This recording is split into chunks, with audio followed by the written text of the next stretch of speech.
eh, lo que será la temática del día de hoy, todos los temas del día de hoy, tras el repaso de la semana anterior. Y ya hoy ingresamos como al desenlace de la asignatura. Desde ahora les quiero comentar que para el trabajo final yo me vuelco a todo lo que es la parte del rendimiento, del desempeño de los equipos de cómputo, de las computadoras, sean los gamers, las microcomputadoras, las minicomputadoras, los eh, notebooks, los netbooks, los laptops o los desktops, que es lo que más usamos cotidianamente nosotros en la vida diaria a nivel personal o incluso a nivel laboral. Entonces, ya desde hoy empezamos o ingresamos al mundo visible para nosotros los humanos de las computadoras. ¿Qué quiero decir del mundo visible? Hasta la clase anterior era mucho el manejo de los conceptos, los criterios de cómo son los chips internamente, las compuertas lógicas digitales, los diferentes componentes que pueden ayudarnos a componer una CPU, que es la unidad de procesamiento central, que está ya hoy en día todo integrado con la unidad aritmética lógica y todos los periféricos y demás, ¿sí? Entonces entramos a este mundo más visible para nosotros porque todo lo que hemos visto, y ustedes bien lo saben, los computadores no entienden sino unos y ceros. Y a los computadores solo entender, o las computadoras solo entender unos y ceros, pues uno no los ve, uno simplemente está interactuando de alguna manera desde el punto de vista técnico con los componentes o con las partes internas del computador. Pero ya a partir de hoy, entonces hablamos ya como desde el punto de vista funcional y más visible, o sea, más hacia la parte física que nosotros podemos apreciar de los mismos, su parte arquitectura, su funcionalidad, sus medios de almacenamiento, sus periféricos, entre otros. Entonces, bienvenidos ya a este mundo. Y como les había dicho, pues desde ahora nos podemos perfilar como a mirar las computadoras desde el punto de vista rendimiento, desempeño. Y la práctica 7 y el taller 8 es como el resumen o la conclusión, porque la idea es plantear un trabajo de que desde sus mismos dispositivos, sea sus computadores personales o de su empresa si no tienen computador personal, entonces puedan eh, hacerle unas pruebas, por decirlo de alguna manera, fuertes, severas, eh, que tienen una terminología técnica que usamos en tecnología, que es el workbenching o el benching de los equipos, o sea, el desempeño y ver el rendimiento y desempeño de los equipos.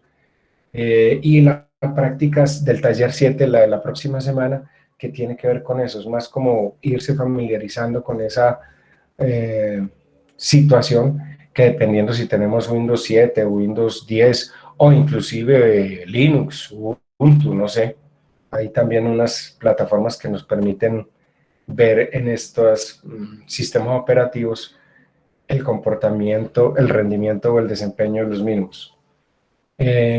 Y también nos sirve para los equipos móviles. Recuerden que ya teniendo un equipo móvil celular, es como tener un computador en la mano.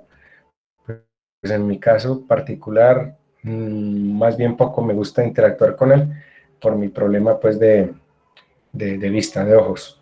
Y prefiero pues mil veces trabajar sobre un computador. Pero obviamente uno en el celular prácticamente es como tener el computador en la mano. Y de hecho hay muchas aplicaciones hoy día que en la web se quedaron ya cortas o a medio terminar, están funcionando a un 85, a un 90, a veces un 95% de lo que puede ser a través de un móvil. O sea, han perfeccionado el funcionamiento de las aplicaciones, de las apps para los móviles y se han quedado rezagados los desarrolladores en las web. Entonces, todas esas herramientas nos servirán de aquí para adelante, tanto en esta asignatura como a futuro, para su vida cotidiana, laboral o profesional, poder utilizarlas y que les sirvan para ver el comportamiento de los equipos, ver su rendimiento, su desempeño y, por qué no, nos sirvan inclusive en algún momento, que ya lo he vivido con algunos de ustedes en pasadas versiones de esta asignatura, para determinar en qué estado se encuentra el equipo, porque nos sirve también como un prediagnóstico, un diagnóstico del estado real del funcionamiento del equipo, porque cuando se compran los equipos es diferente a cuando ya han tenido una cierta vida útil y de pronto uno dice, en medio año ese equipo está tan lento, en medio año y mira que las gráficas ya no funcionan igual que antes. Bueno, cosas como esas. Entonces nos adentramos como a este mundo mágico real de mirar los equipos de otra manera y no limitarnos solamente a que un equipo lo adquirimos solo por el microprocesador o por la memoria o por el medio de almacenamiento que tenga, sino desde el punto de vista integral. Entonces aquí en esta parte veremos lo que es los elementos funcionales de un computador y una computadora, el almacenamiento y la memoria RAM, como parte del almacenamiento masivo. Entonces ya hoy en día uno no habla de discos duros, sino de almacenamiento masivo. ¿Por qué? Porque en la herencia tenemos muchos discos duros todavía, que son los hard disk drive, y los dispositivos de estado sólido, mal llamados discos, porque los SSD no son discos, son dispositivos de estado sólido. No giran, no tienen ruedas. El disco duro magnético sí, pero el SSD no. Y por supuesto el taller 6, que será pues como una especie de repaso de la parte funcional de un computador, de una computadora, si se quiere en este caso como más un repaso desde el punto de vista de un desktop, de un computador de escritorio, una torre o una mini torre. Y obviamente la realimentación para poder ingresar al quiz. Y como de costumbre, pues la idea es que sobre las 8:30 aproximadamente, sea que ya hayan terminado el taller, que muy probablemente así sea, ingresen al quiz y si ya han terminado el taller, pues se pueden retirar los que vayan terminando. O si no han terminado el taller, pues como es costumbre, terminamos el quiz parcial e individual por plataforma y retomamos en la clase en vivo para terminar el taller o continuar con el taller. Entonces esto sería lo que vamos a ver el día de hoy. Me voy a volver y que esto nos sirva de repaso, por un lado, de la terminología y todo lo que vimos de la tutoría 5, en realimentación antes del quiz parcial, todo lo que tenía que ver con memorias básicas, que son los flip-flops y los registros de desplazamiento, y pues no, el repaso del taller. Entonces recordemos, así por definición y como parte del repaso también, del famoso concepto de los decodificadores. Habíamos dicho que un decodificador sirve como un compresor de información y se usa mucho a nivel multimedial hoy día para manejo de archivos comprimidos, como los formatos MP3, MP4, MP3 para audio, MP4 para video. Y en la concepción, digamos que esta gráfica acá la vemos al revés, porque efectivamente este es un decodificador, pero el codificador, entonces primero está el codificador y que recordemos que usamos los famosos códecs o módems, los códecs que son codificadores, decodificadores. Les había dicho que cuando uno tiene codificadores, en la parte terminada al otro extremo tendremos un decodificador. Entonces, por eso hablamos de códex, codificador, decodificador.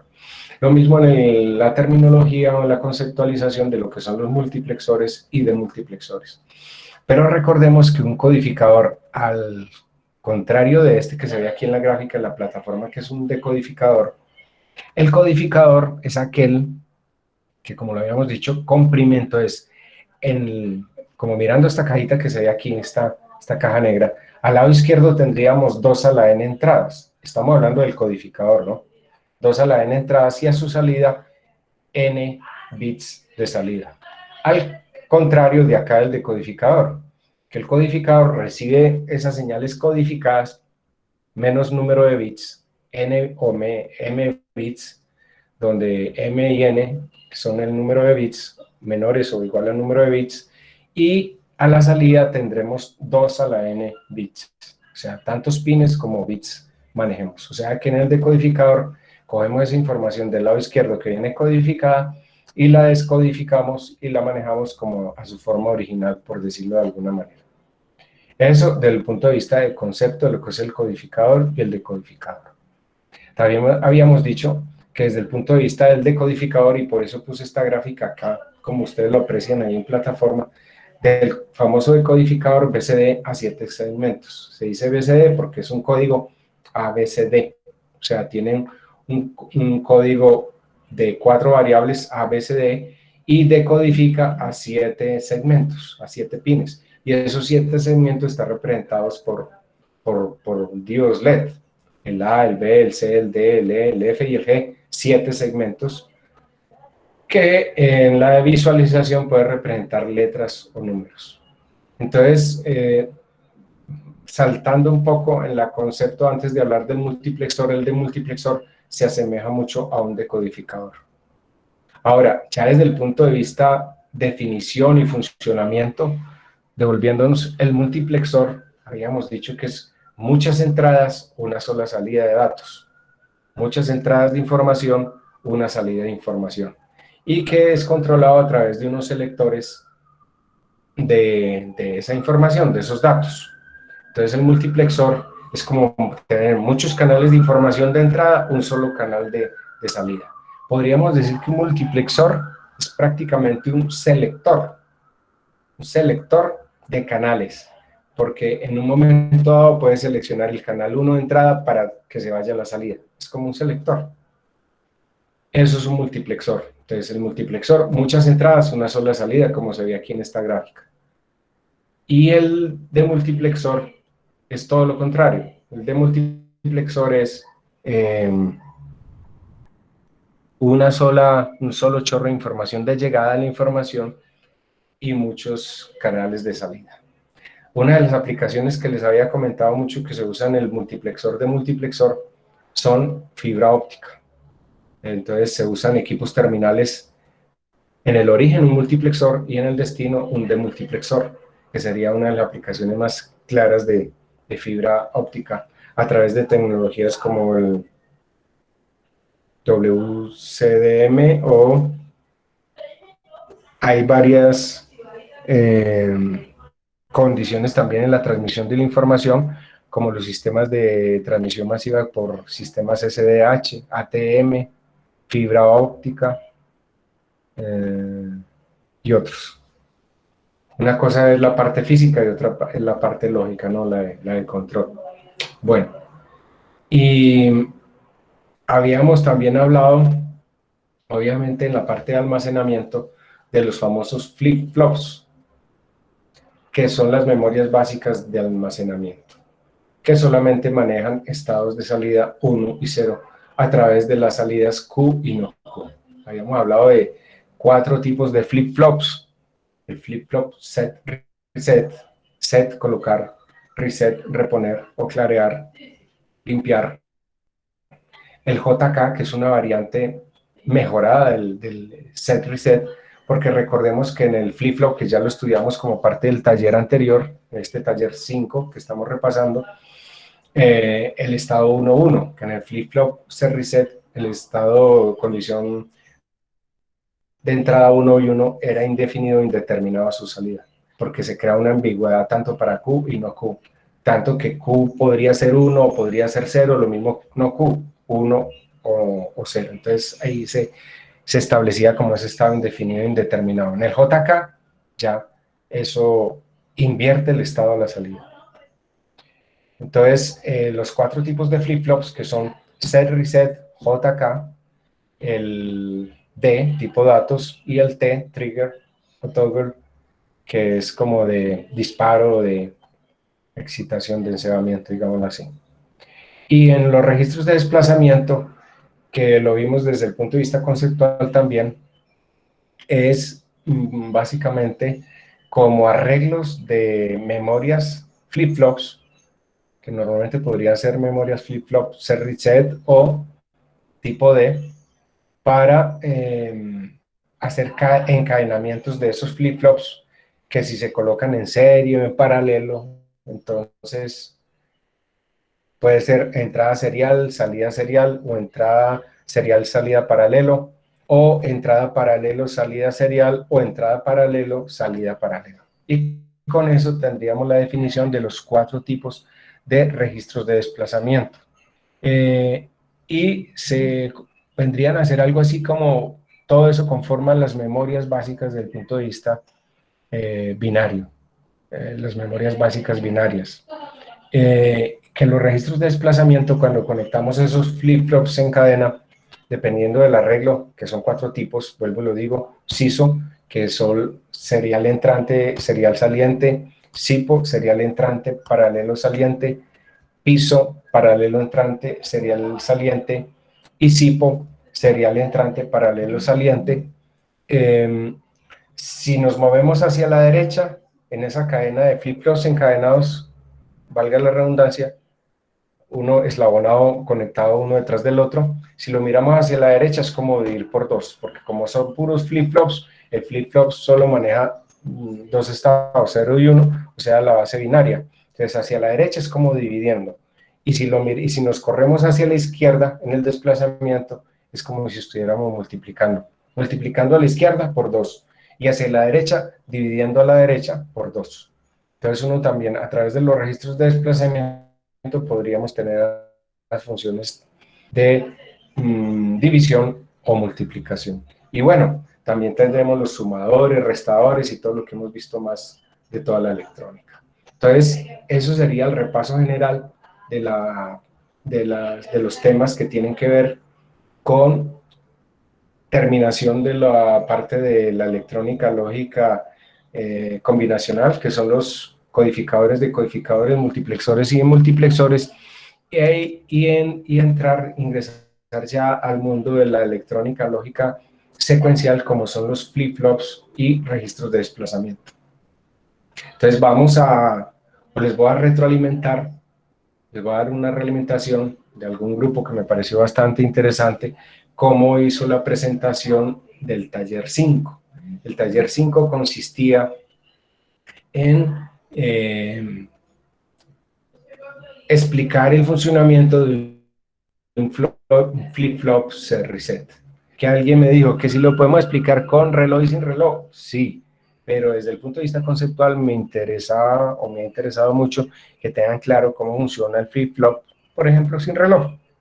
Y les recomendé que hicieran la explicación con un flip-flop tipo NOR, con compuertas NOR, porque lo puede hacer uno igual con compuertas NAND. También les manifesté que me interesaba que de pronto montaran unos simuladores del punto de vista electrónico y que le recomendaba mucho el Crocodile, cocodrilo, en español, de la traducción en inglés, Crocodile, para hacer esa simulación. Pero que en definitiva no era necesario montar el simulador electrónico, sino hacer los 4 diagramas de las 4 secuencias de condiciones de entrada para explicar los diferentes cambios en los bits a la salida de la salida Q y no Q para el funcionamiento. Entonces, vamos a compartirles, o les voy a compartir, perdón,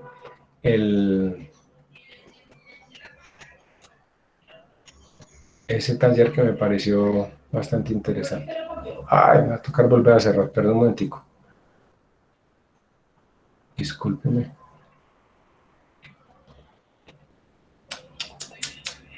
Ya lo tenía aquí abierto.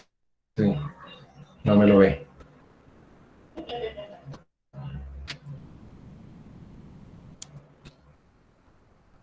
Aquí lo estaba abriendo.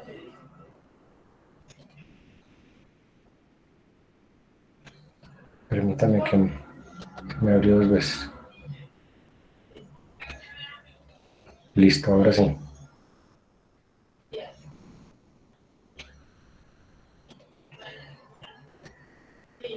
Ok.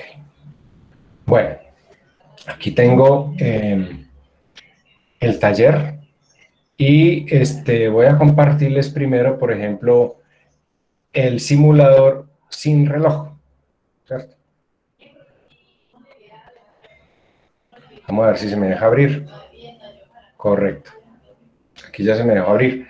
Necesito que me digan si ven ahí en pantalla el Crocodile con el taller 5. No, profe. El Crocodile no. ¿No lo ven? No.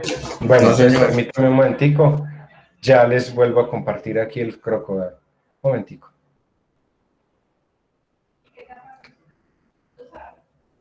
Ahora sí.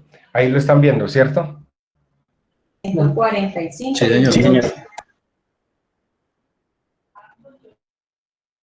Perfecto, ok.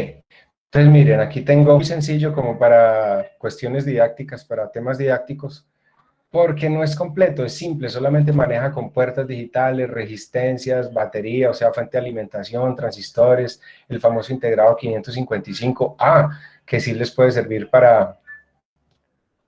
Ah, no, pero eso es en electrónica. Para otros proyectos en electrónica, para el símbolo de un parlante, de una lámpara, de un piñón, de un motorcito, contactos, voltímetro, bueno.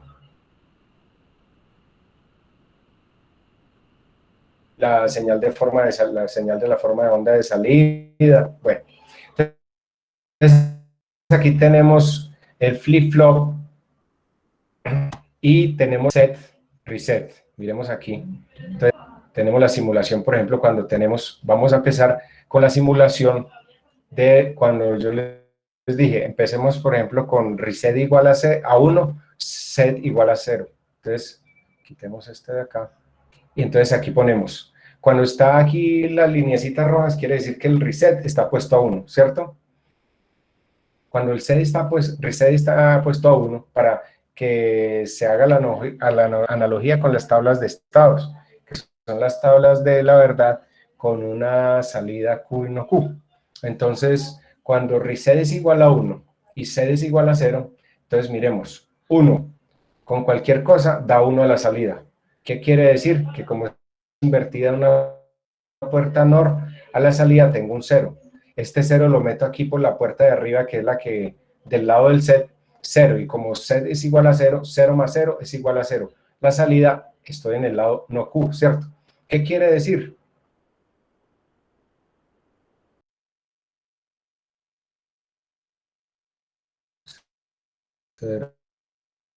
Aquí tengo un 0 en la condición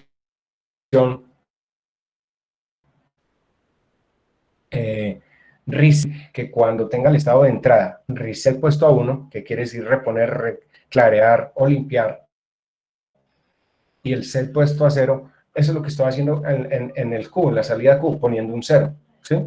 Y puse un 1 en la no Q. Eso sería la primera condición que yo les decía, traten de llevar esa secuencia como para que se entienda más fácil.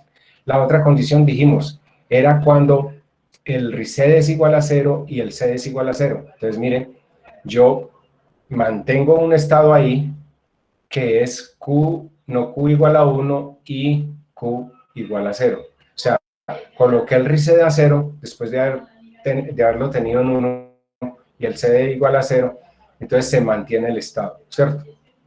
Es casi como un estado de memoria ahí, se puede decir. Ahorita la otra condición es poner CD igual a 1, ¿cierto? Y reset igual a 0, o sea, el residuo, y entonces aquí sí puse el CD igual a 1. Entonces, 1, aquí yo anteriormente, entonces, un 1 que tenía aquí, con el 1 del set, entonces 1 más 1 da 1. La salida es 0, entonces el no Q se pone a 0. Entonces, viene aquí con el 0 del no Q, realimentando la puerta a la puerta de abajo, a la NOR de abajo, y el reset lo tengo en 0. Entonces, 0 más 0 igual a 0. La salida, Q es igual a 1. Entonces, cuando set es igual a 1 y reset es igual a 0, la salida Q es igual a 1. Y obviamente la contraparte es que Q sería igual a 0. Esa sería la condición, entonces, set igual a 1, reset igual a 0. Y estando en esa condición, vamos a poner reset igual a 1, entonces tenía set igual a 1 y reset igual a 1, entonces quedamos como en un estado indefinido o indeterminado a la salida.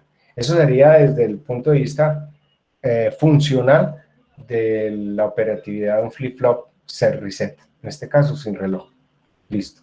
Entonces, eso era lo que les quería mostrar de una forma muy sencilla de cómo funciona el set reset. Ahora falta la contraparte, y es mostrarles por diagramas cómo sería la explicación por cambios de estados, diagrama por diagrama, o sea, condiciones, 4 condiciones de entrada, 4 respuestas. Permítanme un momentico, les comparto ese archivo.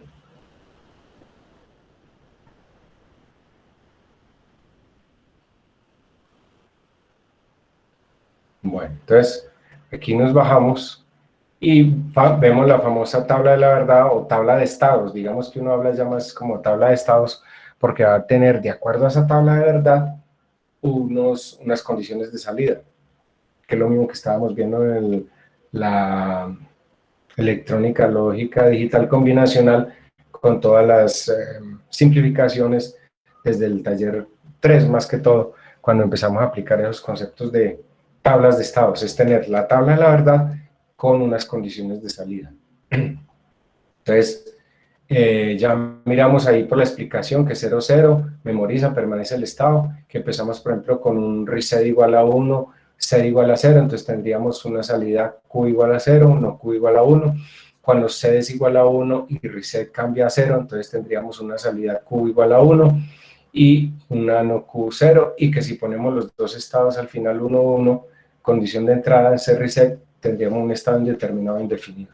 Entonces aquí tendríamos como la explicación paso a paso de cómo se va modificando, que es más o menos lo que habíamos visto, ¿no? Entonces cuando C es igual a 0, reset es igual a 1, y cómo hacen las variaciones y demás. Cuando C es igual a 0, reset es igual a 0. Permítanme un momento que alguien está solicitando ingreso. El otro que sería la condición de C igual a 1, reset igual a 0, pero manteniendo los estados anteriores para poder saber cómo es el cambio de estados a la salida en la puerta de salida Q, no Q. Recuerde que en todas las electrónica digital siempre hay una correspondencia de salida Q, no Q. Bueno, y por último, la condición que habíamos dicho, básicamente un repaso de lo que vimos hace unos minutos, de tener la condición C igual a 1, reset igual a 1, que ya quedan indeterminadas las condiciones de salida en pin de salida Q y no Q. No se encuentra definido cuál es el estado que pudiéramos tener ahí.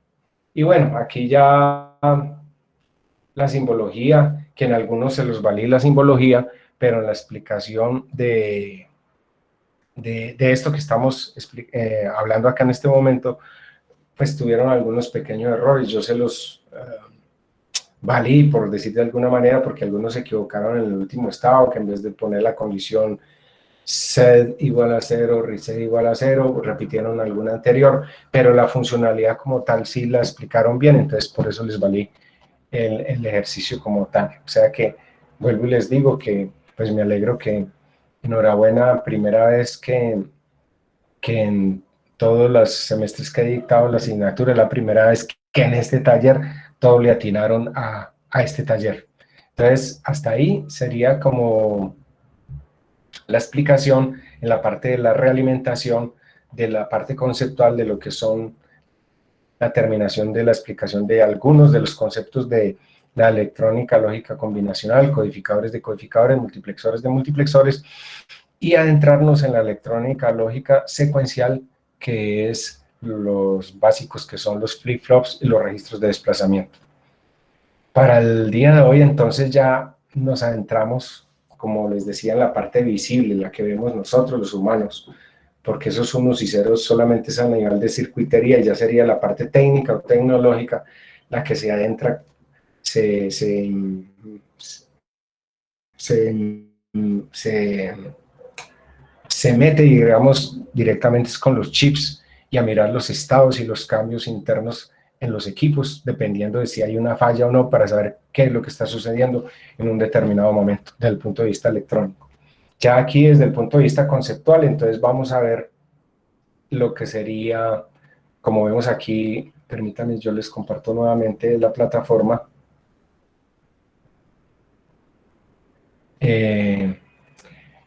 Como una autopista. Este es el famoso chip, que es la CPU, en realidad es el microprocesador, porque recordemos que hoy en día ya uno habla de CPUs como algo integral, algo integrado. De hecho, cuando uno tiene un desktop, un computador de escritorio, sea de sobremesa, torre, mini torre, entonces ya le llama en forma genérica a la CPU todo ese bloque, esa caja que viene ahí empacada donde está todo, el microprocesador con las memorias, con el medio masivo de almacenamiento, con los puertos de interacción, de conexión de entrada y salida, etcétera, etcétera. Pero digamos que el microprocesador es como el corazón a nivel funcional de un computador o de una computadora. Se hace, como les había dicho, netbook, notebook, laptop, desktop, microcomputador, mainframe, o un servidor inclusive, donde los servidores son mainframes o supercomputadoras, y desde el punto de vista funcional, pues digamos que este es el corazón de funcionamiento pues de la máquina.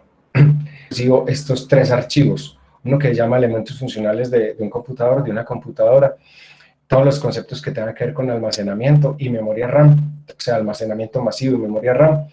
Y como complemento de ese almacenamiento masivo, desde unos semestres para acá, he visto la necesidad de hablar tanto de los discos duros, que todavía lo están mucha conversión y ya los nuevos equipos no vienen con discos duros, con HDDs, que son los hard disk drives, sino con SSDs, con los dispositivos de estado sólido, ¿cierto? Que los hace mucho más rápido, más veloces.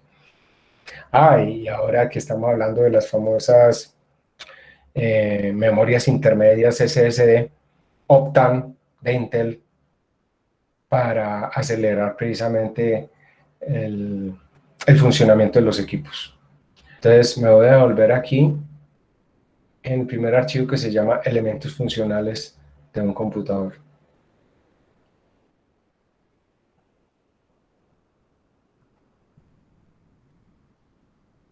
Es un archivo muy sencillo que está montado ahí en plataforma, pero que nos da, esto lo extracté justamente del módulo de Uniremington, que nos sirve como de base clásica para estudiar funcionalmente lo que es un computador, una computadora. Entonces acá voy a compartirles ese archivo. Ahí está.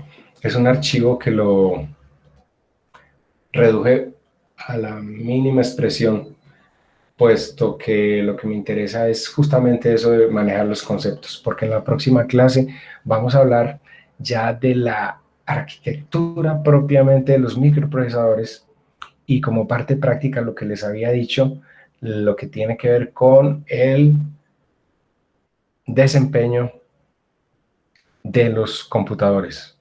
Enfoco mucho estas prácticas, más que todo a nivel de Windows, porque digamos que es el sistema operativo, la plataforma mayoritaria, universal, pero no quedamos ajenos, a poder usar Linux, Ubuntu o alguna de las distros, de las distribuciones que se usan de Linux. En las partes funcionales del computador podemos verlo como un bloque, como se muestra acá en la gráfica, que es la CPU, que en la realidad sería la unidad de procesamiento central, que es donde está el microprocesador, la memoria y la interfaz de entrada y salida.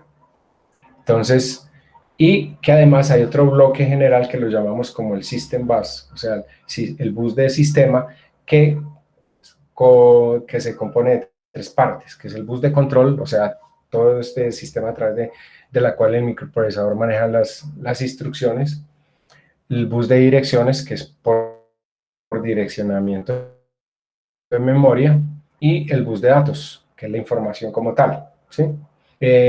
Para comentarles así rápidamente, les puedo decir que la CPU es un concepto, un modelo básico que se escogió aquí como modelo según esta figura de Galeano en 2011, donde se muestra transversalmente lo que se conoce como el bus de conexiones y tres partes básicas, las tres partes básicas.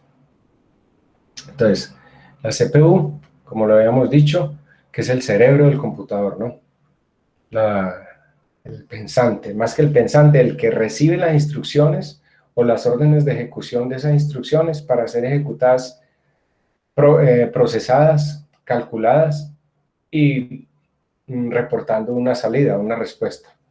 Esta unidad es la encargada de realizar todas las operaciones e instrucciones, controla los otros elementos de la máquina y puede tener internamente unidades de procesamiento aritmético-lógicas, que es la ALU, ¿cierto? La unidad aritmética lógica, lo que llamamos aquí procesamiento lógico-matemático.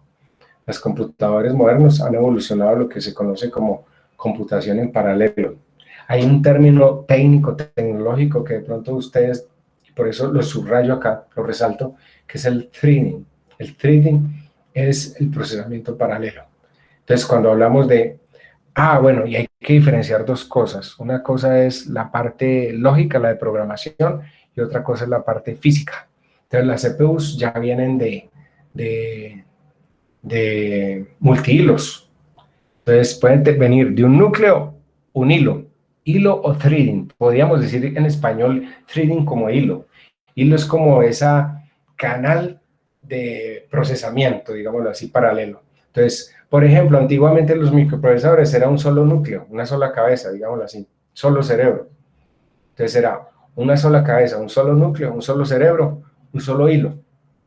Y todas las tareas se ponían en cola. Todas las tareas a nivel de programación se ponían en cola. Obviamente, como han trabajado rápidamente, entonces la secuencia de ejecución es en micro o milisegundos, ¿no?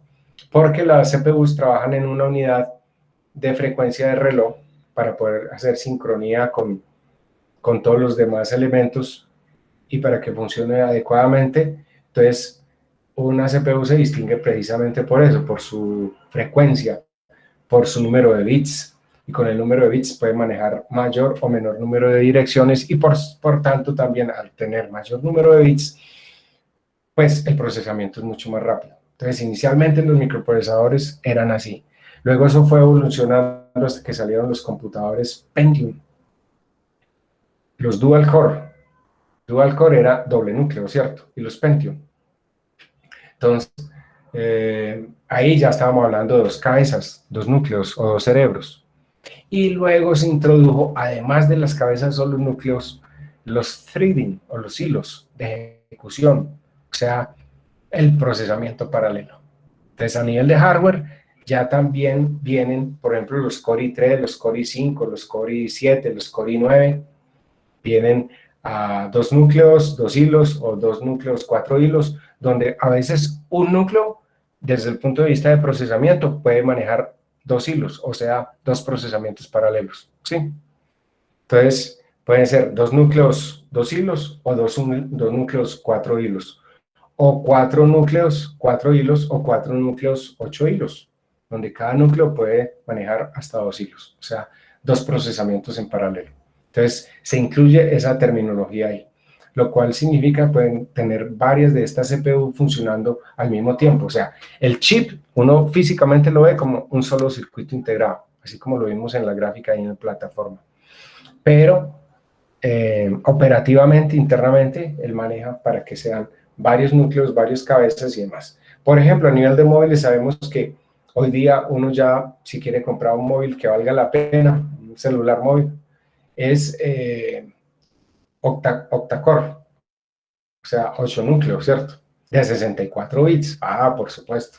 y que sea rápido, ¿sí? Bueno, la CPU dispone internamente de un oscilador o reloj, lo que les decía, para sincronizar la realización de cada una de sus operaciones. Mientras mayor sea la frecuencia de ese reloj, la velocidad de ejecución o de procesamiento obviamente es mayor. Otra cosa, hay una cosa que determina, es que no recuerdo la terminología, NDP me parece que se llama, que es la potencia de disipación del microprocesador, que lo vamos a ver en la próxima clase cuando hablemos ya de las familias de microprocesadores, en esta arquitectura de microprocesadores, dependiendo de si es Intel, AMD, que son los dos competidores mundiales, y que ya se metió un tercero a partir de este año pisando demasiado fuerte porque fue súper exitoso con, con los móviles, que son los ARM, que es la tecnología británica, que se ha metido muy fuerte este año ya con los Mac, con los computadores Mac, que ellos se están como alejando un poco de Intel y están dejando de lado Intel porque ARM ha resultado ser muy rendidor y en el cost improve, o sea, el mejoramiento de costo, la relación costo-beneficio ha mejorado bastante. Y las memorias es la unidad de memoria y también se refiere a ella como la RAM. Entonces, un microprocesador para que pueda sacar su información, devolvámonos aquí al bloque funcional, debe interactuar con una memoria. Resulta que el microprocesador como tal, la ejecución de las instrucciones en los ciclos de reloj, maneja unos conceptos que son los registros, pero no son los registros de desplazamiento, ojo, no, son registros que maneja el microprocesador, que eso se ha heredado desde del 16 a 32 bits en el de 64, mínimo son 32 registros, que son los registros de almacenamiento temporales, AX, BX, EX, etcétera. Están los registros de los data segment, los stack segment también, los de segmentos de pila o segmentos de datos y otra cantidad de registros de control, de acumuladores, etcétera, etcétera. Y a través de esos registros, entonces él interactúa, porque es muy rápido, es extremadamente rápido comparado con las memorias RAM. Entonces las memorias RAM, digámoslo así, que sirven como intermediarias y se denominan como las memoria primaria que directamente se interconecta con la CPU. Hay otro concepto que no lo estamos mencionando acá que se llama el DMA, que es el acceso directo a memoria, ¿cierto? Son como unas interfaces intermedias entre ese acceso a memoria y la CPU. Y hoy día también introducimos otro concepto que es la memoria caché, que es precisamente para agilizar y darle precisamente salida más rápida desde el microprocesador a la memoria RAM. Entonces, antiguamente había memoria caché L1, L2, luego evolucionamos a L1, L2, L3 y ya tenemos L1, L2, L3, L4 y creo que ya vamos para L5. Y los registros de entrada y salida, perdón, y las interfaces de entrada y salida. O sea, a través por medio de los cuales ya interactuamos con pantallas, ratones, teclados y otros medios multimediales. O inclusive con comunicación, como las tarjetas NIN, las tarjetas de red, Internet, o la salida Bluetooth, ¿cierto? O los puertos USB para interconexión con periféricos externos. Eso sería la memoria RAM, básicamente.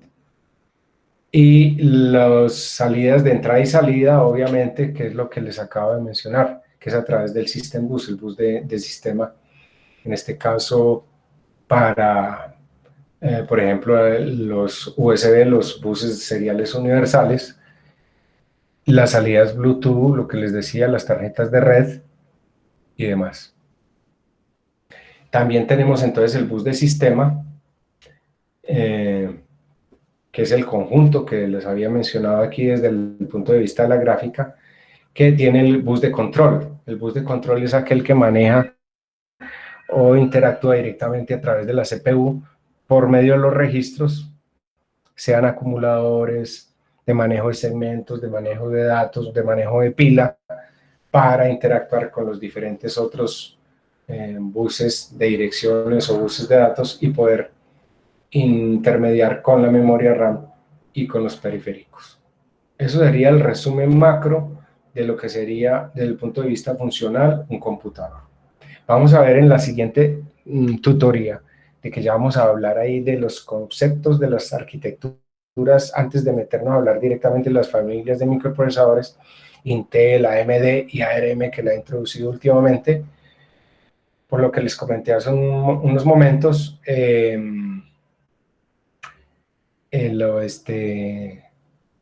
la temática de las arquitecturas propias de construcción de estas máquinas, o sea, la arquitectura de von Neumann, la arquitectura de Harvard o de Pipeline, etc.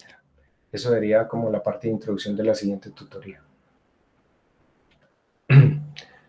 Bueno, esto sería el primer archivo de la plataforma que aparece ahí como elementos funcionales de un computador o una computadora. Nos adentramos ya un poquito más y les voy a compartir, permítanme un momento. Néstor ahí acaba de ingresar. Entonces les voy a compartir lo que es el archivo que habla del almacenamiento, cuando hablamos de almacenamiento, del almacenamiento masivo y las memorias RAM.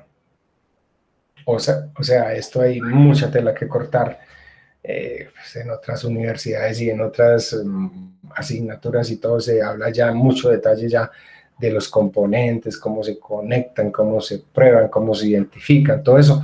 Y pues a esto no somos ajenos, digamos que en el taller del día de hoy les voy a poner una especie de reto. Primero es como conocer la máquina desde ese punto de vista funcional, por lo menos a nivel de identificación, y como complemento los puntos 2, 3 y 4, como desde el punto de vista del computador, de cada uno de los computadores que ustedes tienen, como mirar en esa identificación qué dice la memoria RAM, cómo está compuesta, qué capacidad es, lo mismo el microprocesador y el disco duro. Eso sería como el complemento del taller del día de hoy.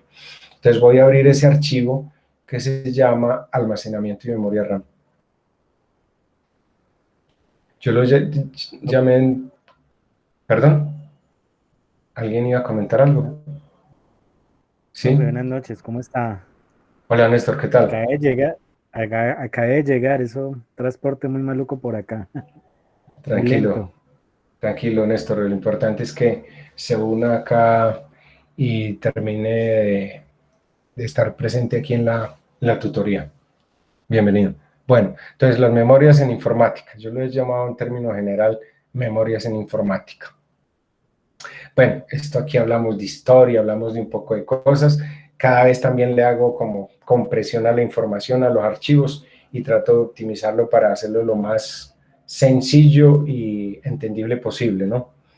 Pero hay que hablar de un poco de cosas, el almacenamiento, qué es el almacenamiento primario, qué es el almacenamiento secundario, qué es el almacenamiento terciario y o fuera de línea, y ya propiamente lo otro sería como los tipos de almacenamiento o componentes que se usan en el almacenamiento. Pues básicamente es ver la arquitectura de los programas almacenados a través de ese almacenamiento, ¿cierto?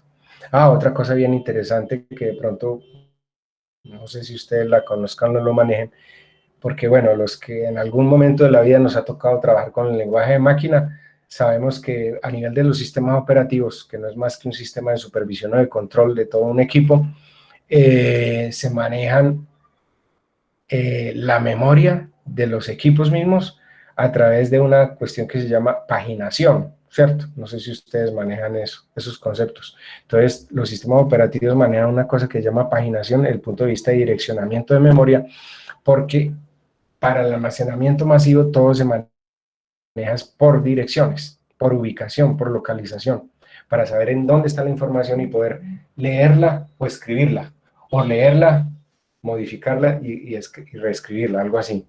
Entonces, una computadora digital representa toda la información usando pues el sistema binario que ya sabemos, solamente bits, unos y ceros. Ojo, aquí empieza a variar un poquito la conceptualización desde el punto de vista almacenamiento por programas almacenados, que es la unidad de almacenamiento más común es el byte. Un byte es igual a 8 bits. ¿Alguien ha oído hablar que los caracteres se representan por bytes como unidad de almacenamiento? La A, la B, la C, el número 1, el mayor que, el menor que, todo eso. ¿Y cómo lo hacemos eso? A través de un famoso código que es el código ASCII, ASC2. No sé si alguno de ustedes lo ha eh, escuchado. Si no lo han escuchado y quieren saber un poquito más, ahorita les puedo compartir el código ASCII. De hecho, en los sistemas operativos, cuando uno interactúa con los computadores y el teclado tiene alguna dificultad para ser manejado, porque es en inglés, en español, me lo mandaron de Estados Unidos, viene en chino, en japonés, para uno convertirlo a español y todo, todas esas conversaciones se hacen a través del código ASCII, que maneja desde 250 caracteres alfanuméricos, ¿sí? Entonces, un byte representa un carácter alfanumérico se representa por la unidad de almacenamiento, un byte son 8 bits, ¿sí? Por decir de alguna manera, como programa almacenado, ¿eh? ¿Sí? Perdón, ¿alguien iba a decir Profe, qué algo? pena. ¿Podría compartir la pantalla? Ay, sí, qué pena, gracias. Siempre me olvida, qué pena. Sí, ok. Estoy todavía en la primera página. Permítame un momentico que se me están entrando los bichos por aquí por la ventana.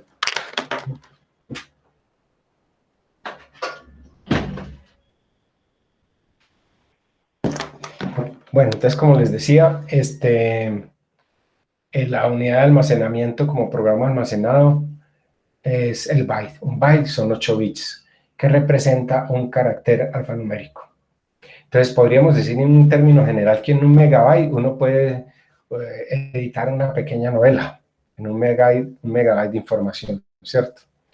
Y ya vendríamos a mirar lo que es la división de las memorias o el almacenamiento desde el punto de vista de lo que les decía ahora, almacenamiento primario o principal, secundario, terciario y o fuera de línea, que se basa es en las jerarquías de memorias, ¿sí? Desde el punto de vista conceptual. Entonces, la memoria de almacenamiento principal o primario, en otras palabras, es el que conecta directamente a la CPU a través del bus de direcciones de memoria, ¿cierto? Que es la memoria RAM, la memoria de acceso aleatorio. Recuerden, cuando uno prende un computador, el sistema operativo a través del disco duro se carga o de un pendrive, porque también puede ser, o un CD, que puede ser un live CD, un live USB, que carga el sistema operativo directamente desde ese dispositivo a través del periférico y el microprocesador a la memoria RAM, ¿sí? Entonces, el sistema operativo inicialmente carga en la memoria RAM, que es la memoria de acceso aleatorio. Y obviamente si se apaga el equipo, pues se pierde esa información, que es totalmente direccionable, como lo había dicho.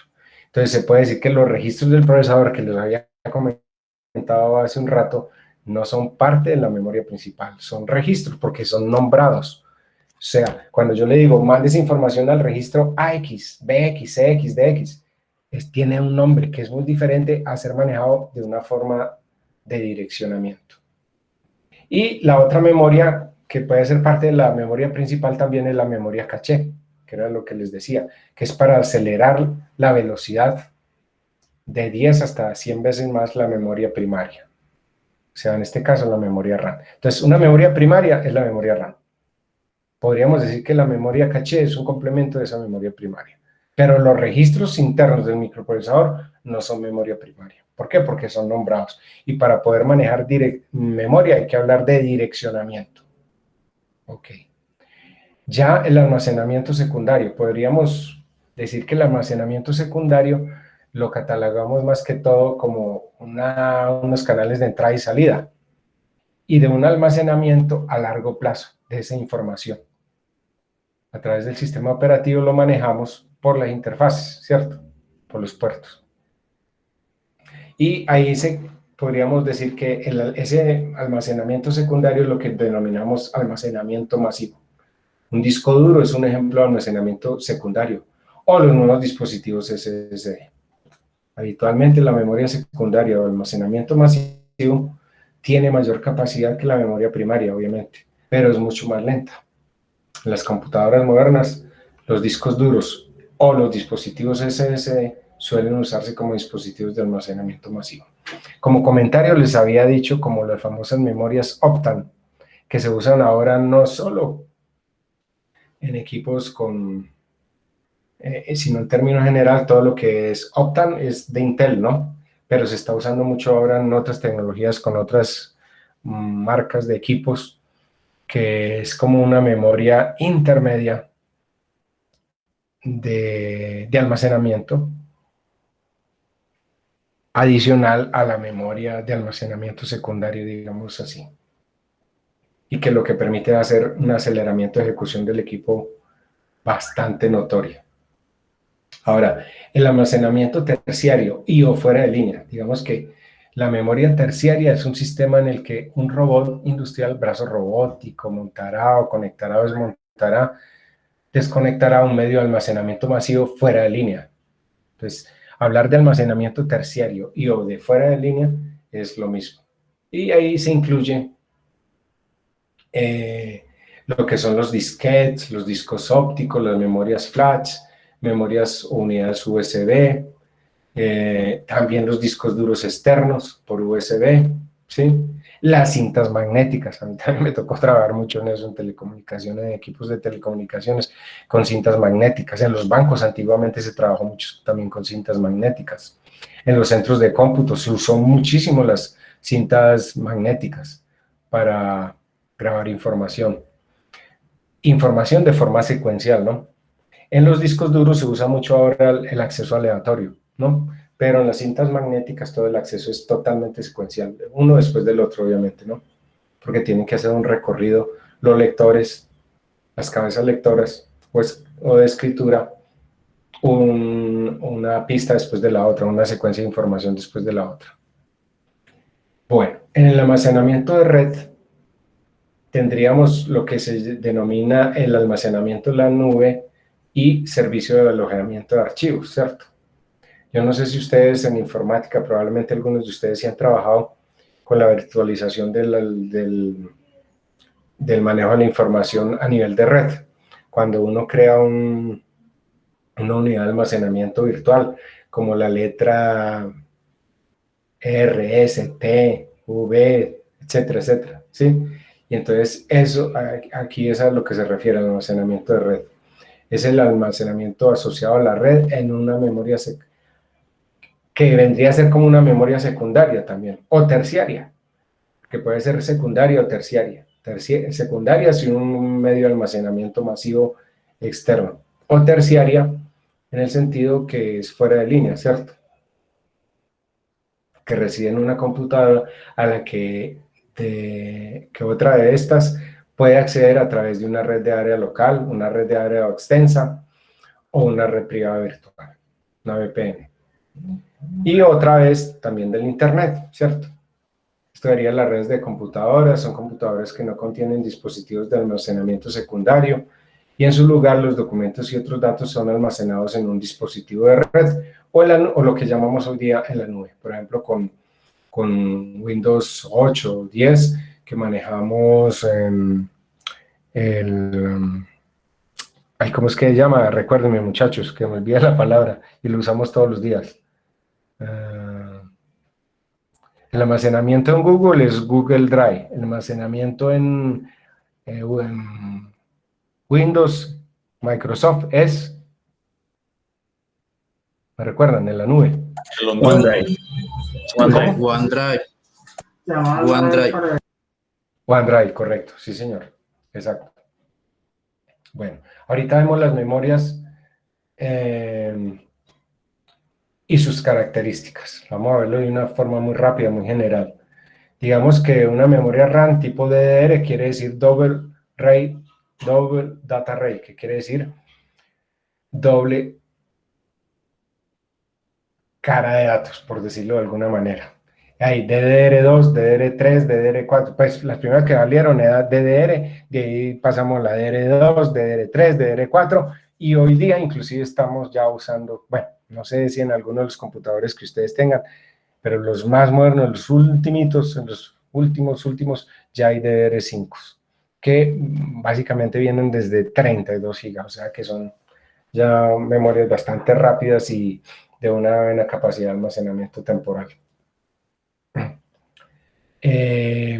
Estos los hay desde 185 pines en vez de los 168 pines como los SDRAM normales que habían antiguamente. Las SDRAM, que quiere decir Single Data Rate también, ¿no? Así como existen los DDRs, Double Data Rate, ahí sí existen las SDRAM, que quiere decir Single Data Rate. Pues básicamente la memoria RAM son las memorias tanto volátiles, pero también hay memorias NVRAM. ¿Ustedes saben cuáles son las memorias NVRAM que se usan en ciertos dispositivos? ¿Me pueden dar ejemplo de una memoria NVRAM? ¿En qué dispositivo se usa? Si alguno recuerda o se le ocurre pensar, las NVRAM.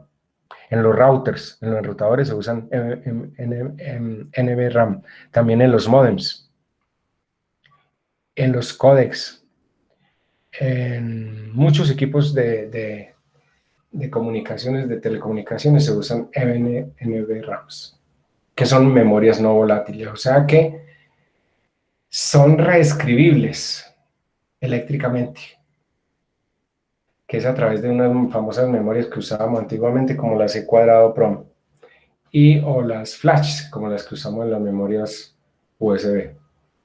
La memoria dinámica es una memoria volátil que además requiere que periódicamente se refresque la información almacenada o leída y reescrita sin modificaciones. Pero hoy día usamos mucho las memorias NVRAM. La accesibilidad. Acceso aleatorio, por ejemplo, los discos duros usan mucho ahora ese concepto de acceso aleatorio a través de un concepto que se llama el LB, y el secuencial, que lo usaba mucho las cintas magnéticas. En los tipos de memorias, tanto también hay memorias de solo lectura, que son las memorias ROM, Read Only Memory. En eso se encuadraba mucho las famosas CD-ROM. Antes uno ya no lo llamaba el CD, no lo llamaba el CD, sino la CD-ROM, los primeros lectores de música, digamos así, de los discos de música eran las CD-ROM, la unidad de CD-ROM. Ya ahora se llamaban, bueno, que ya también entraban prácticamente el desuso, que son las de lectura-escritura, la CD-RW, donde la R quiere decir lectura y W escritura, ¿sí? Ya las que empezamos a llamar no como CD-ROM, sino DVD-ROM, ¿cierto? También existe el famoso Blu-ray, que es el video de alta calidad, ¿sí? Bueno, direccionamiento de las memorias. Entonces, las memorias básicamente son direccionables, y también desde el punto de vista de ese direccionamiento, a través de los sistemas operativos, manejamos los famosos sistemas de archivos, ¿cierto? Que es para manejar volumen de la información, como FAT16, FAT32 o NTFS. En Apple se manejan otros conceptos como son el HFS, y en Linux también, ¿cierto? Se manejan otros conceptos también de manejo de almacenamiento. En la capacidad de almacenamiento de las memorias, hay un concepto técnico, tecnológico que se usa, que es el famoso código hash, que todas las memorias hoy en día son pastillas semiconductoras, ¿cierto? O arreglos de pastillas semiconductoras y electrónica para manejar los relojes y demás a través de esos pines, y dependiendo de si es DDR2, DDR3, DDR4, para inclusive si es computadores de sobremesa o torres o mini torres, que son de un tipo, de un factor de forma determinado, o sea, físicamente son diferentes que las memorias DDR2, DDR3, DDR4, DDR5 para las microcomputadoras, ¿cierto? Por el mismo factor de forma, o sea, la conformación física de ellas, que son más pequeñas, ¿no? Entonces hay un código hash, que es un algoritmo matemático que transforma cualquier bloque arbitrario de datos en una nueva serie de caracteres con una longitud fija. O,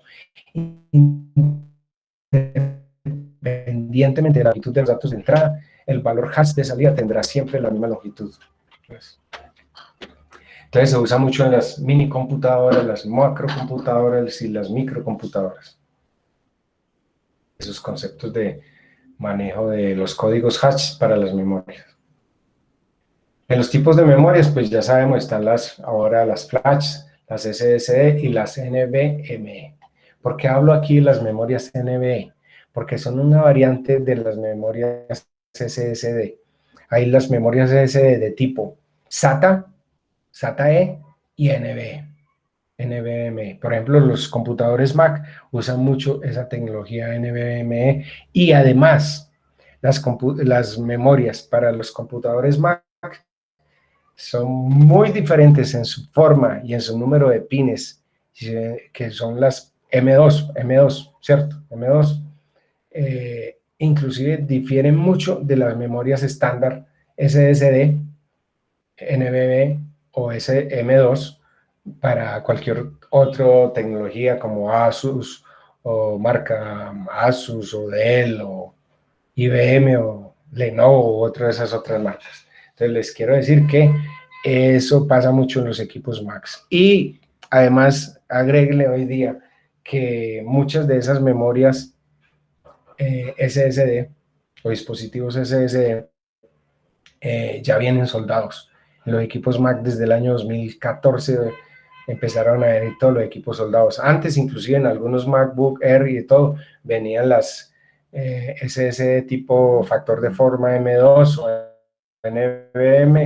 NVMe se podrían sacar físicamente las memorias. Hoy en día muchos, o la mayoría de esos equipos ni siquiera se pueden sacar, vienen ya soldados. Y estoy viendo muchos equipos Lenovo y equipos de última generación que ya vienen soldadas también, empotradas. Entonces ya no es tan fácil de uno manipular las memorias de los equipos. Bueno, por herencia y por cuestión histórica tenemos que hablar obviamente de los famosos disquetes. Yo sí que trabajé con ese formato de disquetes. Discos duros, los primeros discos duros, pues de nuestra época, de los años 90 para acá, se usaba mucho discos duros de 8 pulgadas. En realidad a mí me tocó trabajar con discos duros de 5 pulgadas. Eran pesadísimos, un disco duro de esos pesaba como 3 kilos. Pero sí, me tocó trabajar con discos Toshiba sorpréndase que esos discos venían de 60 megabytes y eran unos monstruos de aparatos y bastante pesados. Si le caía uno en el pie, le dañaban los dedos. Cinta magnética también, pues como les decía, trabajé mucho con eso, venían en muchos formatos, pequeño, mediano, grande. Las memorias de disco óptico, no sé si también les tocó trabajar con memorias de disco óptico, también se usan y se han usado mucho en equipos de telecomunicaciones. Y bueno, todos los formatos que se mencionan ahí. Las de disco magneto-ópticas también. Hay muchas unidades magneto-ópticas que se usan muchísimo en equipos de telecomunicaciones. Y como vamos a ver ahora, los discos duros, los discos SCSI, que es como para trabajo industrial, trabajo pesado. Los métodos de tarjetas perforadas también. Me tocó trabajar en eso en la universidad, eso totalmente mandado a recoger, pues obviamente. Las memorias hoy en día ya hablamos de otros métodos de almacenamiento, que son las de cambio de fase, las de memorias holográficas, por cristales o fotopolímeros, ¿sí? Y hoy día se habla mucho también de las memorias moleculares. Ahí les dejo al final 2 links de YouTube de, por ejemplo, cómo se hace la identificación de las memorias RAM, por si alguien no está muy familiarizado con ellas, puede hacerlo. ¿Por qué? Porque sucede en la vida práctica que muchos dicen, yo quiero cambiar la memoria RAM a mi computador, y no se fijan ni en la frecuencia, ni en el factor de forma, ni en el número de pines, ni en la velocidad, bueno, un poco de cosas. Y la cambian y simplemente dicen, vean, necesito una memoria de no sé qué, de tal tipo, de R2 o R3, ¿para qué? ¿Para computadora o para portátil? ¿Qué es para portátil? ¿Y qué referencia trae? Entonces, ahí ya empieza uno a flaquear en la parte práctica con eso. Pero bueno, de eso se trata, por eso les dejé ese link ahí. ¿Qué nos queda por mirar acá? Lo que son los discos duros. Entonces vamos a ver rápidamente que nos acaba el tiempo para cumplir con los estándares de manejo de tiempo que me he propuesto. Y les voy a compartir discos duros. Lo he llamado en forma genérica discos duros, pero igual son medios de almacenamiento masivo. El término real sería medios de almacenamiento masivo. Entonces, los discos duros. Hablamos de discos duros porque hoy día todavía se usan muchísimo. y hay muchos equipos ya heredados porque, como les decía, ya los nuevos equipos no vienen con disco duro, sino con SSD, dispositivos de estado sólido de 256 gigas. Muchos vienen a 256 gigas, algunos vienen a 512 y algunos vienen a 1 tera. Pero muy masificados hoy día a 256 gigas. Sepan que para alguien que trabaje con volumen de información eso no es nada. Entonces yo diría que es mejor pensar en un equipo mínimo de 1 tera, así tenga SSD, o 2 teras, porque ya podemos hablar de 2, de 4, de 5, hasta de 8 teras, como medio masivo de almacenamiento. Entonces esa sigla del hard disk drive, que quiere decir dispositivo duro de disco. Hard es como duro. Es el dispositivo de almacenamiento de datos que emplea un sistema de grabación magnética para almacenar archivos digitales. ¿Cómo? A través de platos giratorios, rígidos, y obviamente a través de un almacenamiento de memoria no volátil. Los primeros discos duros fueron hechos por IBM en 1956. Era como un cuarto de un frigorífico inmenso, a través de válvulas o por medio de válvulas de vacío, válvulas electrónicas de vacío. Eso empezó su aparición por allá en los años 60. Luego aparecieron hoy día más popularizados los discos duros, sobre todo de escritorio, para equipos de sobremesa, mini torres con un factor de forma de 3.5 pulgadas, ¿sí? Que se usa mucho para computadores, lo que llamamos comúnmente PCs, servidores. O los de 2.5 pulgadas de formato tipo SATA, Serial ATA, que son los que usamos en los computadores, que muchos de los SSD usan ese factor de forma, SATA o SATA-E, ¿sí? Bueno, los primeros computadores usaban una interfaz paralela que se llamaba IDE o PATA, muy difundida en los años 90 y años 2000, ¿sí? Luego aparecieron los discos SCSI, que son generalmente usados para servidores y estaciones de trabajo. Trabajé muchísimo con disco SCSI también. No sé si alguno de ustedes ha trabajado con disco SCSI. Y existe otro formato que es el FC, que es el usado exclusivamente en servidores. Sí, en servidores se usa mucho ese tipo de FC y con discos SCSI como avanzados o mejorados. Bueno, hay unos estándares ahí determinados. Perdón, ¿alguien iba a decir algo? Bueno, inicialmente los discos duros eran de una capacidad de almacenamiento muy baja. Ya estamos hablando de terabytes. Ya hablar de un disco duro o un sistema SSD de 1 terabyte de almacenamiento es algo normal. Como les decía, ya vienen de 2, de 4, hasta de 5 y de 8 terabytes. Bueno, aquí está el factor de forma de los discos duros de esa época, como les decía, unos monstruos grandísimos y súper pesados.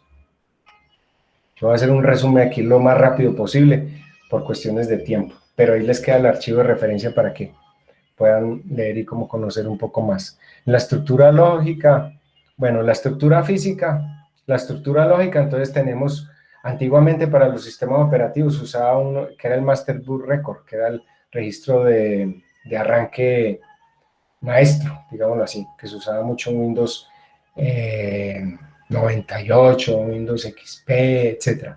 Hasta Windows 7 inclusive. Ya desde Windows 8 se metió el concepto de GPT hasta los días de hoy. Para manejar también las tablas de particiones, el sector de arranque y las particiones de disco. Y en la parte física es la conformación de un disco duro, por ejemplo, de un PC, de un portátil típica, donde tendremos la carcasa, los platos o discos, la parte de cilindro, el plato del eje, el circuito impreso que se ve aquí abajo en la segunda línea de izquierda a derecha, los brazos y los demás elementos de sujeción y demás. ¿Cómo se determinaba antiguamente? Y aquí avanzando rápidamente en la página 4, ¿cómo se distinguía para hacer el direccionamiento de todos los discos duros antiguamente? Se determinaba por cilindro, el cilindro es el plato, ¿cierto? el cabezal, que es este que gira acá, y los sectores, que es una parte de los discos para determinar su tamaño, junto con el tamaño por sector y los famosos clúster. Clúster es como un conjunto de sectores. Entonces, con eso uno multiplicaba todos esos valores y le da la capacidad del disco duro. Aquí está. Entonces, digámoslo aquí en la página 5, página 4, perdón, al principio, donde está la descripción más detallada de lo que es el plato, la cara, el cabezal, la pista, el cilindro, el sector y el clúster. Y los factores de forma que ya les había dicho, los de 8 pulgadas, 5.25 pulgadas, el de 3.5 pulgadas, que se usan mucho hoy en día todavía en computadores PCs de sobremesa, torres o mini torres, y los de 2.5 pulgadas, que son los más empleados hoy día. Y obviamente hay otros tipos de almacenamiento masivo que usamos mucho en móviles ahora, que son los de 0.85 pulgadas, que son las memorias SD o MMC. ¿Por qué hablamos de memorias MMC? No sé si alguno de ustedes ha oído hablar de ellas. Se usa mucho todavía en algunos enrutadores de las primeras generaciones, por ejemplo, los enrutadores Cisco Series 1000, Series 2000, se usa mucho todavía esos memorias tipo MMC. Y en algunas cámaras fotográficas antiguas, también me tocó emplear algunas de las cámaras fotográficas digitales. Luego se introdujo también para la tasa de transferencia las memorias cachés. Se usaban L1, L2, luego L1, L2, L3 y ya usamos L4 y ya vamos para L5. En las interfaces usábamos la interfase paralela, que fueron los primeros discos duros que nosotros trabajamos en finales de los años 80, década de los 90, IDE, ATA o paralelo. Las SCSI para trabajo pesado industrial, se usa mucho en telecomunicaciones también.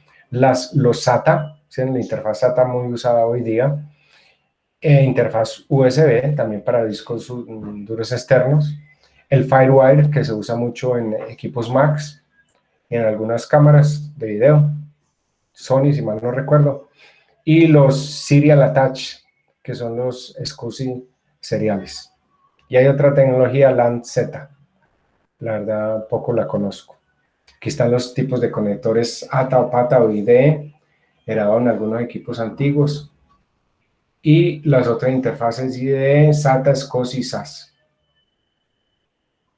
Ahí en los estándares SATA está el SATA 1, que es una velocidad de transferencia de 150 megabits por segundo, descatalogado. Está el SATA 2 de hasta 300 megabits por segundo, disponible en equipos de hace unos años atrás. Y hoy día los más usados, SATA 3 de hasta 600 megabits por segundo, el más común actualmente, compatible con las versiones anteriores, todos. Recuerden que tanto en hardware como en software, cuando uno habla de versiones superiores, esas deben heredar las versiones inferiores. Así pasa con el sistema en Bluetooth de comunicaciones, que ya estamos en Bluetooth 5, y hay varias variantes de Bluetooth 5, pero esas deben heredar todas las anteriores, no así al contrario, en los equipos. SCSI quiere decir Small Computer System Interface, que es como interfase de sistema de computadores pequeños, pero eso es mentira, no son computadores pequeños, se usa también en computadores, servidores importantes. Está el SCSI estándar, está el SCSI rápido, que es el Fast SCSI, y el SCSI de ancho rápido, que es el FastWide SCSI. Y hay otra tecnología que se llama, el que les decía, el Serial Attach SCSI, que es el SAS, que se denomina SAS. Eso desde el punto de vista hardware, pero desde el punto de vista software también existen las plataformas para manejar eso, como los sistemas Radius y otros sistemas para manejar discos en paralelo y demás. Bueno, aquí algunas recomendaciones al final del mantenimiento y cuidado de los discos duros. No tapar los agujeros pequeños, ya que son un filtro de aire y puede causar sobrecalentamiento. Me pareció interesante adicionar esto en el documento, realizar periódicamente copias de seguridad en discos DVD, Blu-ray o en disco duro externo de la información importante. Se recomienda crear al menos 2 particiones, una para el sistema operativo y los programas y otra para los datos del usuario. Pero recordemos que en muchos equipos vienen a una solo partición y esto es por seguridad, por ejemplo, grabar toda la información en la partición D y que si se daña el sistema operativo, pues simplemente sea reconstruirlo, recargarlo y ya. No penosas herramientas que tenemos que usar los que trabajamos en informática para hacer recuperación de información. Optimizar, desfragmentar también la información es recomendable. Usar programas para leer los datos de los sensores del disco, que hoy en día también existen aplicaciones para eso, lo que se denomina el sistema SMART inteligente, para vigilar el estado o la condición de los discos duros, ¿cierto?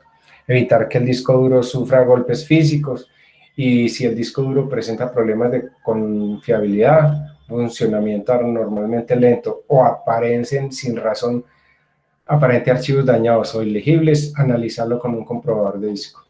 Los sistemas operativos tienen los comprobadores de disco, pero hay herramientas pues sofisticadas para hacer todo eso. La comparativa de SSD y HD, entonces aquí venimos a lo del SSD, lo que les decía. La unidad de estado sólido SSD, acrónimo en inglés de Solid State Drive, es el dispositivo de almacenamiento de datos que puede estar construido con memoria no volátil o memoria volátil, pero básicamente no volátil, que es lo que denominamos memoria flash o NVRAM, si lo queremos llamar de alguna manera parecida. ¿Y cuál es la ventaja? Pues obviamente esos discos no son discos, son dispositivos, que no tienen ningún disco giratorio. Son de estado sólido, estilo como las memorias USB, por decirlo de alguna manera. ¿Cuál sería la desventaja de un SSD? La corrupción de las celdas de almacenamiento de esas memorias. ¿Y qué pasa cuando un disco de esos se estropea? Más que por golpes y eso. Solo queda de lectura. No sé si a alguno de ustedes ya le ha pasado. Esos SSD, cuando se estropean, quedan solamente de lectura. Que si lo miramos comparado con un disco duro físico, es que se dañan los sectores, las pistas, los clústeres, entonces, o los cilindros mismos. Entonces, es más difícil recuperar la información. Mientras que en esto simplemente queda de lectura, entonces usted lo que tiene que hacer es crear una imagen de ese disco en otro para poder recuperar la información y poder restablecer el equipo. Eso era lo que les quería mencionar acerca de todos los conceptos básicos a nivel muy macro, muy general, del manejo de la información y la parte funcional de las computadoras. ¿Qué dice el taller 6? Antes de que salgamos ahí al descanso. El taller 6 habla, voy a compartirlos aquí por plataforma.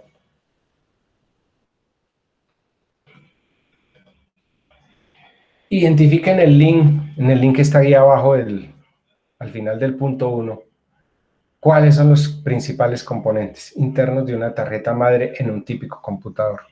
Ingresar al siguiente link para acceder al ejercicio para seleccionar adecuadamente las partes o componentes electrónicas de la tarjeta madre. Pero ahí no termina. Digamos que el primer punto es ese.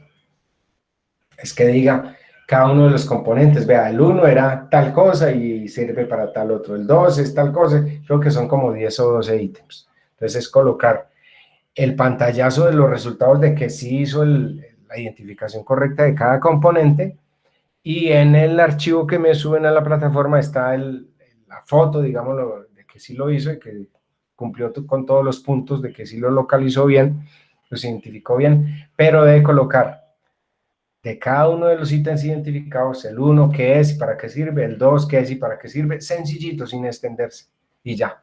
El punto 2, determinar el tipo de memoria RAM, su capacidad máxima, velocidad, frecuencia y número de ranuras para expansión del computador.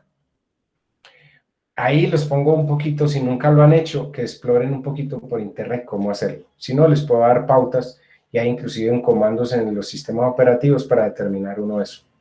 O directamente metiéndose por herramientas administrativas, por el panel de control del sistema operativo, estamos hablando de Windows, para poder determinar esos ítems que se solicitan del taller. Determine el tipo de memoria RAM, su capacidad máxima, o sea, el tamaño, velocidad, o sea, qué frecuencia opera, y el número de ranuras para expansión del computador. 3. Intente describir cómo saber el tipo de disco duro que emplea el computador, su capacidad total y si puede su tamaño. O sea, algo parecido que hicimos con la memoria RAM, pero esta vez con el disco duro. O puede que no tenga disco duro, puede que tenga SSD, o puede que tenga de ambos, no lo sé, porque algunos se acogen a eso. Usan un CADI, que es como un adaptador para donde está el habitáculo del DVD, los CDs y ahí mete uno esa interfaz que es el CADI para poder meter esos dispositivos SSD. Y el cuarto punto, describir qué marca, tipo de procesador, velocidad, frecuencia y número de bits tiene el computador.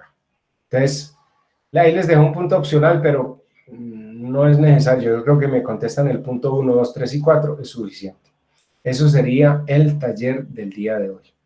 Lo más fácil de contestar, entonces cuando regresemos del descanso, podríamos decir por ahí a las 8:10 más o menos, 8:15, entonces pueden entrar de una vez al link donde es el ejercicio de localizar las partes y demás. Si les hace falta complementar el taller por el punto 2, 3 y 4, lo pueden hacer después del quiz. Entonces nos falta hacer la realimentación para el quiz, para que puedan contestar el parcial más o menos a las 8:30 y terminado el quiz puedan continuar con el taller. Profe, el taller es referente a la máquina de uno o al link que usted tiene ahí. El link que yo tengo ahí.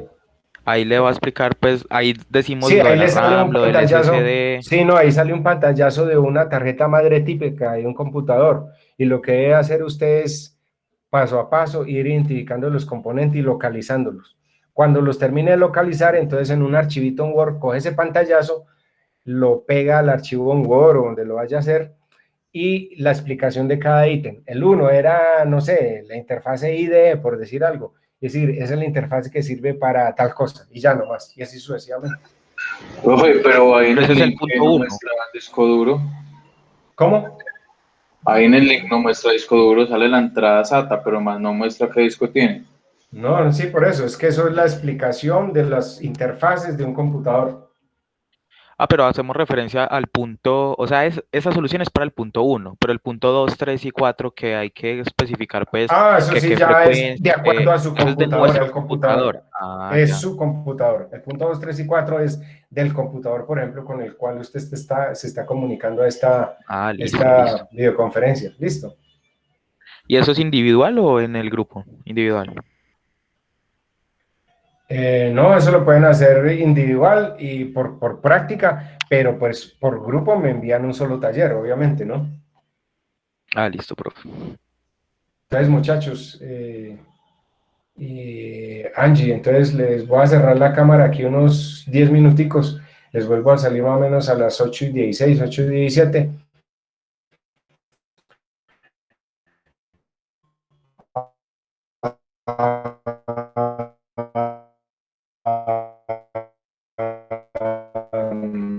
Pueden empezar a hacer aquí la cámara y el micrófono. ¿Listo?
Bueno, he regresado aquí nuevamente, no sé si todos están ahí.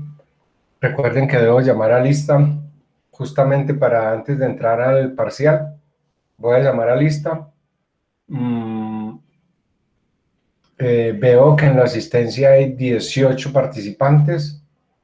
Debería haber uno más. Ah, ya recuerdo, es que alguien me escribió que no pudo asistir. O sea, se disculpó. Entonces, entonces, pues ahí estamos en pleno. Si quieren, pueden empezar de una vez a solucionar el taller en el punto 1 y por ahí en unos 5 o 6 minutos aproximadamente, 7 minutos, les hago la realimentación adicional de lo que pudiera ser el quiz y para que puedan ingresar por plataforma y luego puedan continuar con el taller. Profe, una pregunta. Dígame. O sea, yo en el documento del taller le puedo pegar el puntaje que saqué y al lado le pego toda la OAR con los puntos que dice que, pues, si muestran verdes que quedaron bien y abajo le hago la descripción de Sí, de es los... que es lo que le dije. O sea, básicamente es que la ubicación de cada elemento quede bien para que en el pantallazo final queden como bien localizados, ¿cierto? Y ese pantallazo es el que me sube al archivo en Word o cuando o lo vaya a pegar en PDF. Debajo de ese pantallazo, usted debe colocar el ítem 1 era no sé qué interfaz, y usted dice, esa interfaz sirve para tal cosa.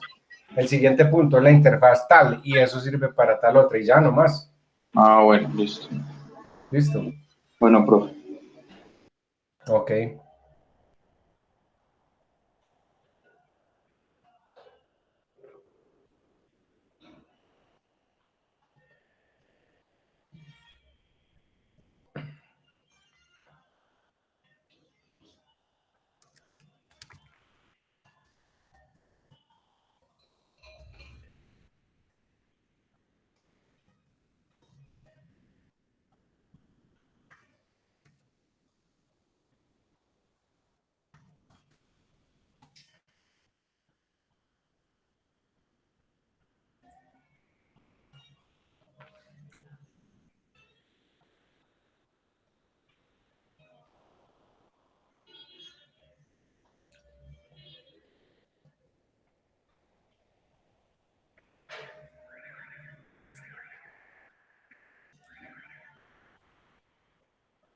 Bienvenido, John. ¿Cómo está? ¿Cómo le va? Aquí ya estamos con los chicos en el taller del día de hoy. Colega, un saludo muy especial para vos y para todos nuestros estudiantes. Estoy al tanto que les estamos por acá generando, como siempre, el proceso de acompañamiento. Cualquier cosa que necesiten, estaremos muy atentos. Saludos. Muchas gracias, John. Muy amable.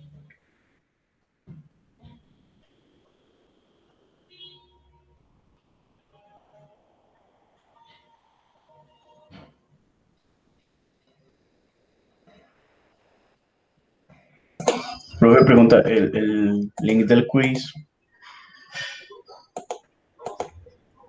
ya ¿Qué está pasa? ¿Qué activo. pasa? Sí, claro. No, pero recuerde que ese solamente se activa desde las 8:30 de la noche. Ah, listo, listo, no hay problema. Sí, sí. Hoy tiene unas horas establecidas para que se pueda activar.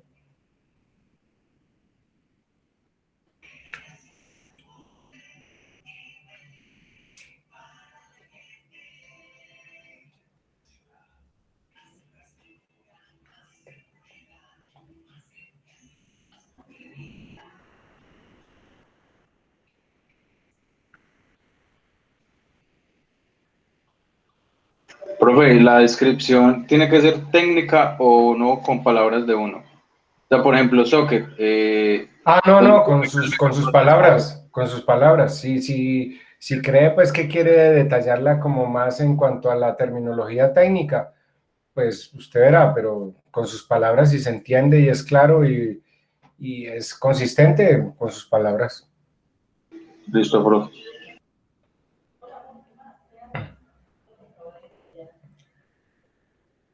Sí, no hay ningún problema por eso. Pero si quieren ya una definición como más técnica, pues ustedes ya lo deciden ahí.